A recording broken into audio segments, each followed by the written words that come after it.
You're Locked On NHL, your daily podcast on the National Hockey League. Part of the Locked On Podcast Network, your team every day.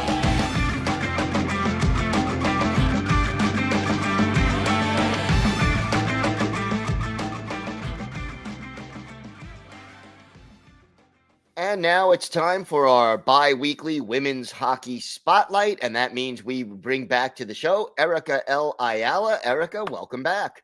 Thank you so much. It's good to be back. We're going to talk some women's hockey. We've got some updates from the PWHL. And some jersey news as well. Indeed. Well, why don't we start there? So we're going to pop this up on the screen for those watching on YouTube.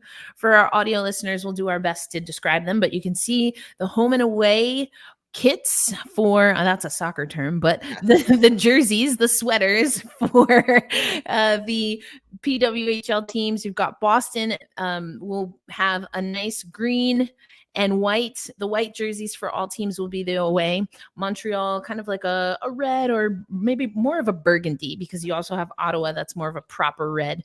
Now you've got Minnesota bringing purple, a regal color, which I dig it. Toronto has kind of like the Vikings. Yeah, that's true. Yeah, that's a whole nother sport. We've already talked about three. The Vikings. That's right. Speaking of the Vikings and maybe like kind of a color palette similar, I guess you could say that for Boston as well. It's a little bit of a darker green than the Celtics, but going to the New York team, this is, some people might call it a teal, but it's in the seafoam patina kind of region, which of course one might call it the Statue of Liberty green. Well, I would not as a New Yorker, but I think it's in the region, not close neighbors, but it's in the area. And the reason that that's important is because the New York Liberty, of course, named after the aforementioned Statue of Liberty, they have been using that seafoam color for over 25 years now. And then when Sky Blue FC, also or now known as Gotham, the reigning NWSL champions, when they rebranded, they also kind of took in that seafoam. Theirs was a little bit of a separation from, I think that the seafoam is properly New York Liberty.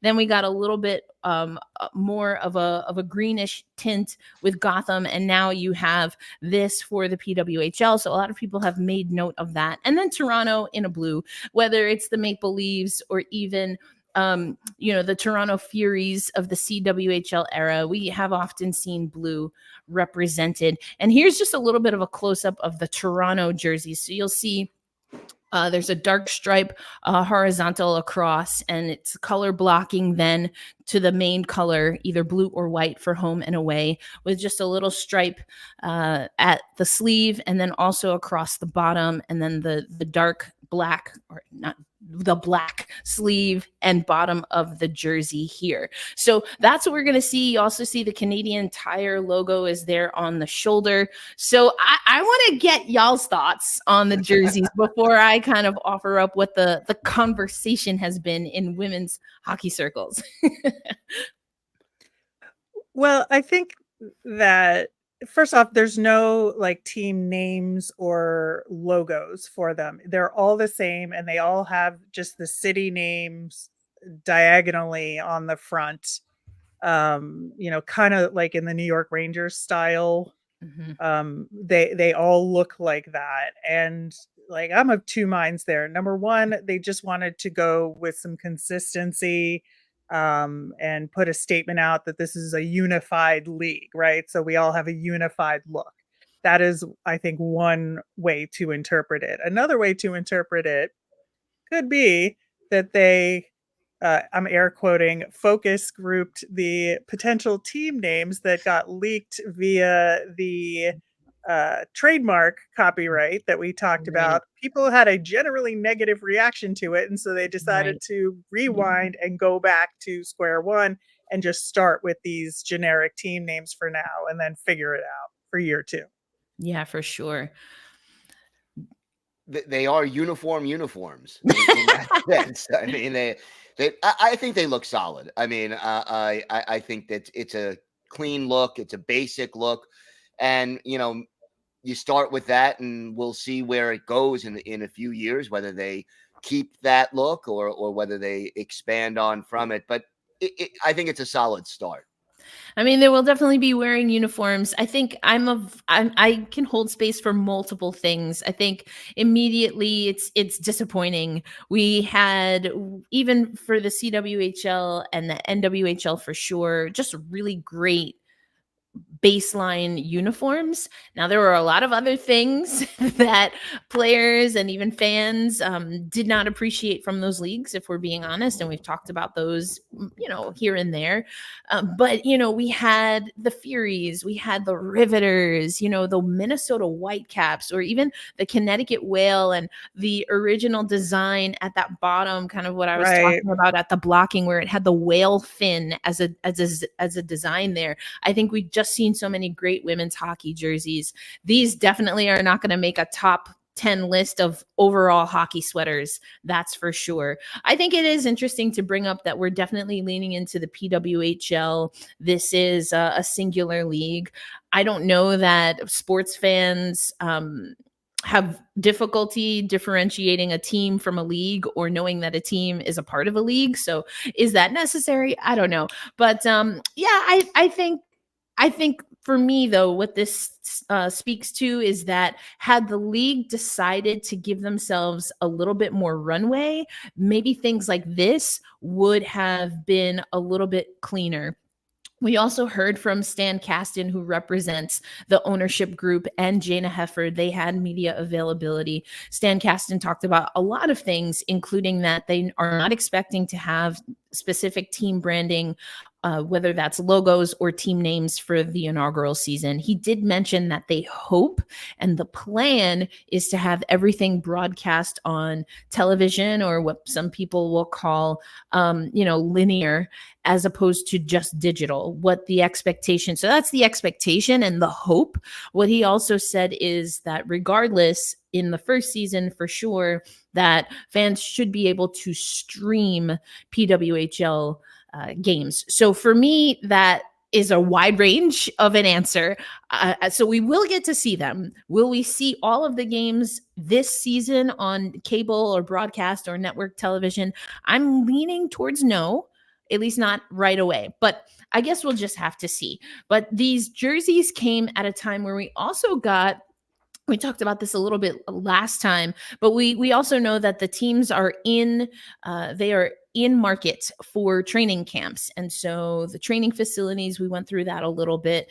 So the teams are there. We know that Minnesota, for example, they started camp on Wednesday. They're expected to hit the ice at their facility today, Friday. So not everyone has done on ice activities. I don't think that's, some people have kind of noted that, but I don't think it's unusual per se to have camp where not everything is on the ice.